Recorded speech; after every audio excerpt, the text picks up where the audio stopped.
look okay. We're on a new camera. No more filming on the iPhone. But today we're working on the Z car. Got the diff all welded up, put back in. They spin. That's a good sign. So, yay. We are gonna tackle the angle kit for this guy. We are working with GKTech. Well, we're not working with them, but got GKTech angle kits for the 350Z. We had a little boo-boo. This is one that came with the kit, but the problem was the rose joint did not fit in this hole, so they sent me a new bracket. So we got them all, got everything all buttoned up, ready for the install. We've got to put our inner tie rod spacer on, passenger side, and the little guy goes driver's side or vice versa. I'm not 100% sure, I don't remember. So we got that. Yeah, well, let's get going. Oh, I did get for $50 some line and all the fittings for the oil cooler on the LS. So now I'm just waiting on the dash 10 to dash 8 adapters so we can shrink this guy down. Other than that, so once we get the Z car done, we'll get the new 240.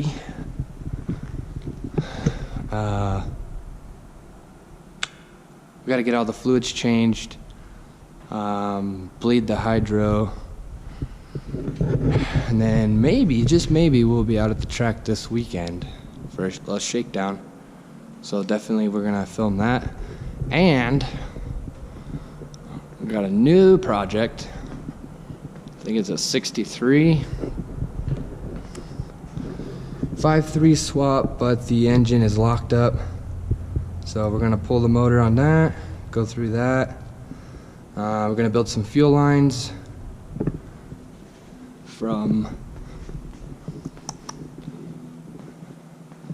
that are gonna go from the tank all the way up, AN fuel lines. We gotta get the column in. We've got a lot of work to do on this guy, but should be pretty cool when it's done. Other than that, let's get going. Little trade secret, most people probably already know, but if you're trying to get any kind of like tapered ball joint, or in this case outer tie rod end off, don't whack it from the top of the threads, because you run the risk of destroying the threads. So what I do is I take it loose. I usually don't take it all the way, the nut all the way off, and then just whack it a couple times here on the side, and it'll jar everything loose and then eventually pop down. I don't want to do it on the video because it'll be really loud, but yeah, just give her a good whacking right there. I'll show you when it's done. Thread it. Oh, I'm gonna need some tools, but yeah, just take the nut off and then it'll drop right out. If it starts to spin and you're trying to take the nut off, just give it a whack back up in there, then unthread the top, and then it'll drop out. Same with ball joints. So yeah. Alright, so we got our thin rack spacer in on the driver's side. So to get the inner tie rod out, you'll have this ring sitting inside of there and the little tabs set over here. So use a flathead screwdriver, get the tabs pried up as far as you can, and then grab some dikes and pry them up the rest of the way, and it'll still be stuck on there. And then take your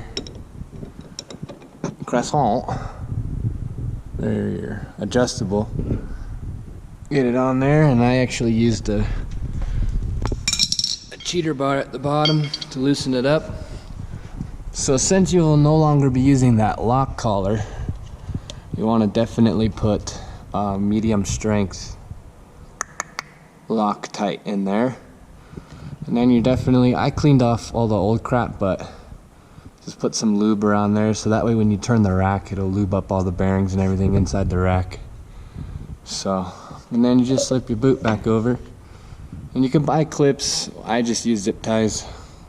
Good enough. And then we'll thread the rest of the kit onto the the inner tie rod. And yeah, I'll show you how to adjust it. Good boy. It's a sharp dog. Huh, Bubba? Huh, Bubba? He's a good boy. Here's where I'm at. Dang, the lighting sucks. I need to get a light for this camera. But, so basically, this bracket goes in place of the tie rod, so it moves everything back. And then your extension, it comes with a long one and a short one, but he's not using any kind of spacers or anything, so this side, oh, you can't even see it, man. Let me see if I can get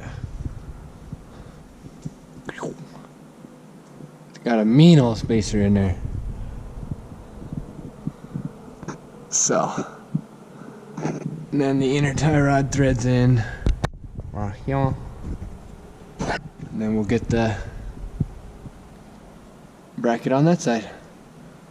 Easy peasy. Alright.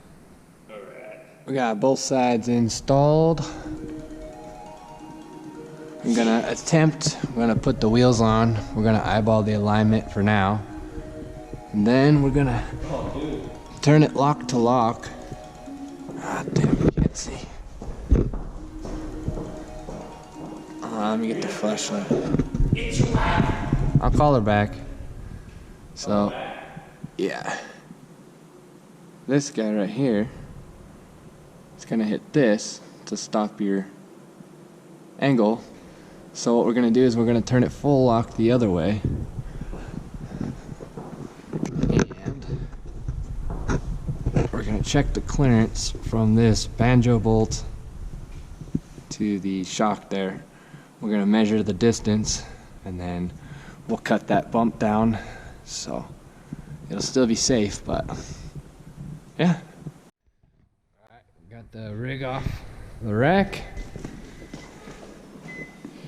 Let's see how the angle of the dangle. We got Shop Josh here. Gosh dang dangly boys. Oh shoot. You probably need to start it. You think so? Make sure it's in neutral.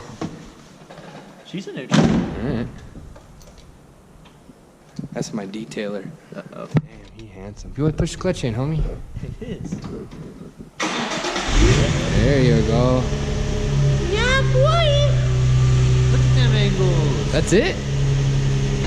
That's all she got. Oh, dang. I guess that's not that much. So we ended up... Wow, that's kind of sucks. Yeah, go the other way. That looks a little bit better. That's good. You're good. So we haven't adjusted that bump stop. You can't even see it. We haven't cut anything on that little nipple thingy. That'll give you a little bit more angle, but I kind of wanted to get it aligned first to make sure everything is straight, so that way we don't run into any clearancing issues. But I don't know, I guess that's better than stock. I don't know. I don't remember what it looked like. She's a dirty girl. Yeah. So I got Shop Josh here. We're gonna detail it. Hell yeah. Get you some before. You got like grime.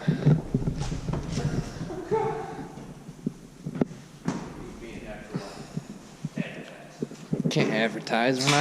We're not sponsored. Sponsored to you by. Sponsor us, Natty Light. Brought to you by non-sponsors. But You can't do that.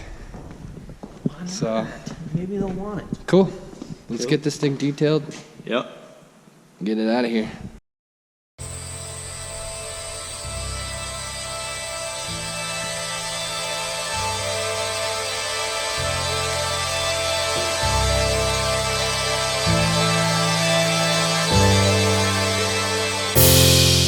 Satellites and shooting stars don't get me as high as you do,